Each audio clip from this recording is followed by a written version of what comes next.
देख रहे हैं सुदर्शन न्यूज। नमस्कार, आप देख रहे हैं सुदर्शन न्यूज। मैं हूं आपके साथ ज्योति यादव। बुलेटिन की शुरुआत करेंगे इस वक्त की बड़ी और अहम जानकारी के साथ। खबर यूपी के बस्ती से है, जहां इंसानियत को शर्मसार करने वाला मामला सामने आया है। एक विवाहिता अपने पति से नाराज होकर मायके जाने के लिए निकली थी और रास्ते में बाइक सवार एक युवक मिला और बोला, चलो तुम्हें रोडवेज छोड़ दूंगा। महिला उसके झांसे में आ गई, जिसके बाद वह उसके एक बाग में लेके जाके उसके साथ दुष्कर्म किया। उसके बाद महिला को धमकाया भी और बोला, कहीं अगर तुम बताओगी तो तुम्हें जान से मार दूंगा। वहीं डरी सहमी महिला कोतवाली पहुंची और उस पूरे घटना को लेकर पुलिस को शिकायत दर्ज करवाई है। दरअसल कोतवाली थाना क्षेत्र के गांव में विवाहिता ने कोतवाली पुलिस को तहरीर देकर बताया कि 8 मार्च की रात्रि पति से उसका झगड़ा हो गया था, जिससे नाराज होकर वो रोडवेज बस पकड़ने गई। इतने में ही एक बाइक सवार रिवाइज अहमद पीछे से आया। उसकी बातों में आकर वो महिला बाइक पर बैठ गई, जिसके बाद युवक उसे सुनसान जगह पर लेकर जाकर डरा धमकाकर उसके साथ दुष्कर्म जैसी घटना को अंजाम दिया।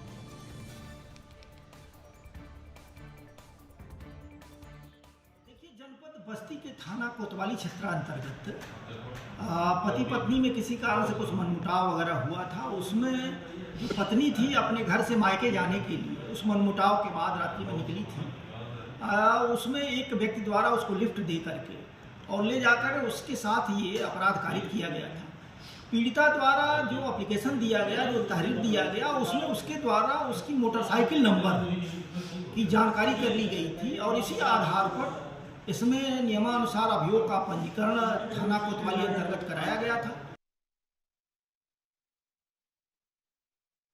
से है, जहां जनपद में प्राथमिक विद्यालय में नौनिहाल बच्चों के द्वारा जब खाना मांगा गया तो उनको गालियां दी गई। वहीं स्कूल में फेंक कर रोटी देने का कार्य किया जा रहा है। स्कूल के नौनिहाल बच्चों ने अपने ही विद्यालय के अध्यापक केयूम पर गंभीर आरोप लगाए हैं। इस मामले को लेकर जब हमने बेसिक शिक्षा विभाग के अधिकारियों से बातचीत की तो कैमरे के सामने आने से बिल्कुल वो तैयार नहीं थे और जांच का विषय है कहकर अपना पल्ला झाड़ दिया। बच्चों ने जानकारी देते हुए बताया कि जब स्कूल में उन लोगों के द्वारा खाना मांगा जाता है तो यहाँ मौजूद रसोइया या स्टाफ के द्वारा उनको गालियां दी जाती है और खाना तब दिया जाता है। और कई बार शिकायत शिक्षा विभाग के अधिकारियों से की गई, लेकिन किसी भी प्रकार की कोई कार्रवाई अध्यापका के खिलाफ नहीं की गई। अब पूरे मामले को लेकर बेसिक शिक्षा विभाग के अधिकारियों से जब इस विषय में जानकारी लेनी चाहिए तो उन्होंने जांच का विषय कहकर अपना पल्ला झाड़ दिया और कैमरे के सामने आने के लिए वो बिल्कुल तैयार नहीं थे।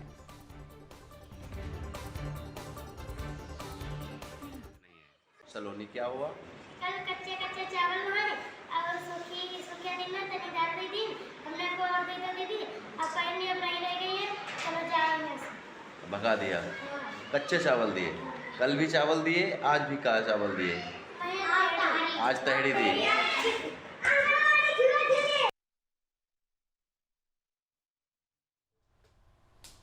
बढ़ते अगली खबर की ओर। खबर यूपी के बस्ती से है, जहां बदायूं में 2 मासूम बच्चों की निर्मम हत्या के बाद अब बस्ती में माहौल हो गया। आपको बताते चले कि इस पूरे मामले की पुलिस को शिकायत दी गई और साथ ही साथ आपको बताते चले कि गनीमत रही कि आग लगने के बाद हिंदू परिवार अचानक से उठा और आनन फानन में घर से बाहर निकला और अपनी जान बचाई।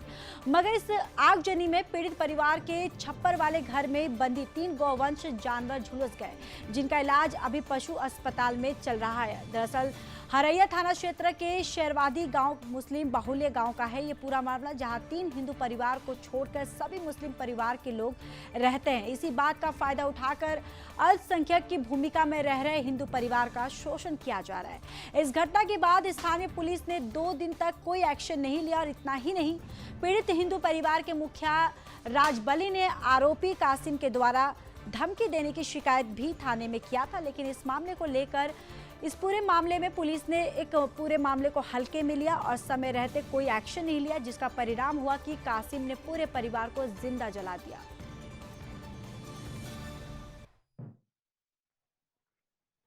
जनपद के हरैया थाना क्षेत्र के शेरवा डी का मामला है। उस गांव में करीब 80 घर से ऊपर मुस्लिम परिवार रहते हैं और ये 4-5 घर हिंदू चौहान परिवार रहता है।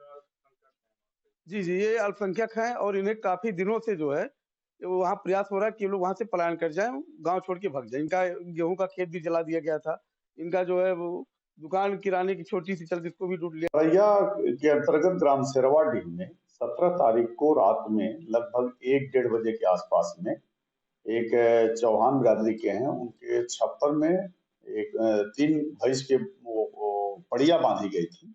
और जैसा कि मैंने जो पूछताछ किया उनके घर से जाकर के, तो उन्होंने बताया कि बच्चे को 6-7 साल का 7 साल का बच्चा है, उसी को हमारे मारे थे। कौन मारा? वो कासिम, कौन है ये? ये गांव के रहने वाला है, एक मुस्लिम। वो मारा था, हमने उसको भगाया कि खबर यूपी के शामली से है, जहां थाना भवन क्षेत्र के गांव नूजल से 4 लोगों ने 7वीं क्लास की छात्रा का अपहरण करने की घटना अंजाम दिया।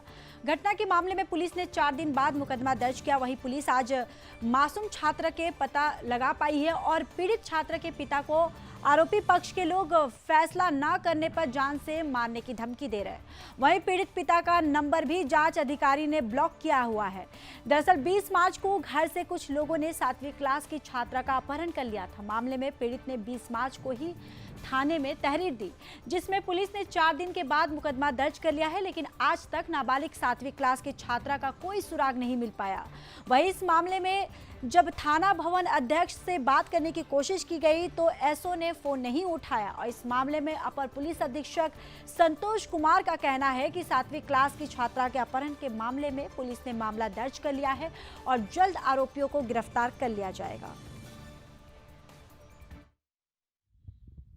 ये थाना भवन में कल एक व्यक्ति ने एक तहरीर दी थी थाना भवन पे कि उसकी लड़की को उसके पड़ोस के ही कुछ लोग ले गए हैं।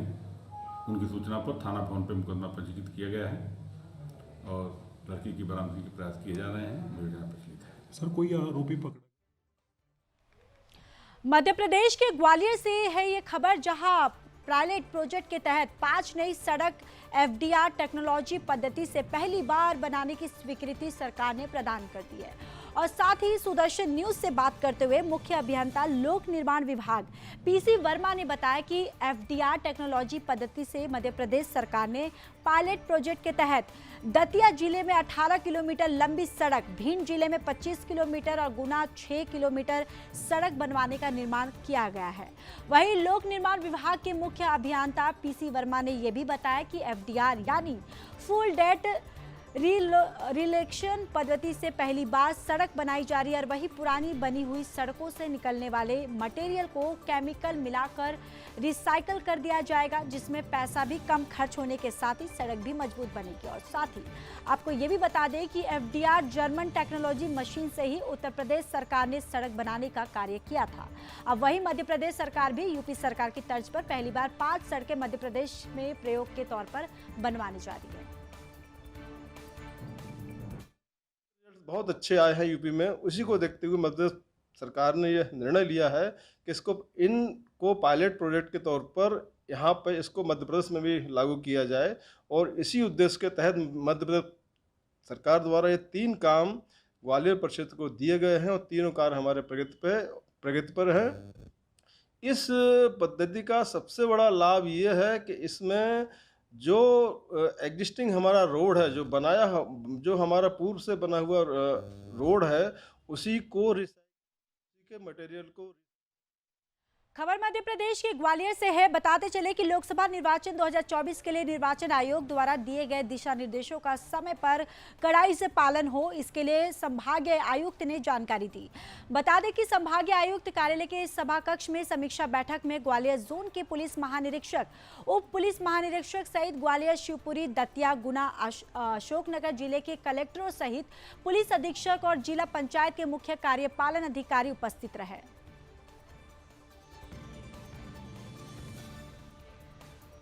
फिलहाल इस बुलेटिन में इतना ही। बाकी देश और दुनिया की तमाम बड़ी खबरों के लिए देखते रहिए सुदर्शन न्यूज। जय हिंद।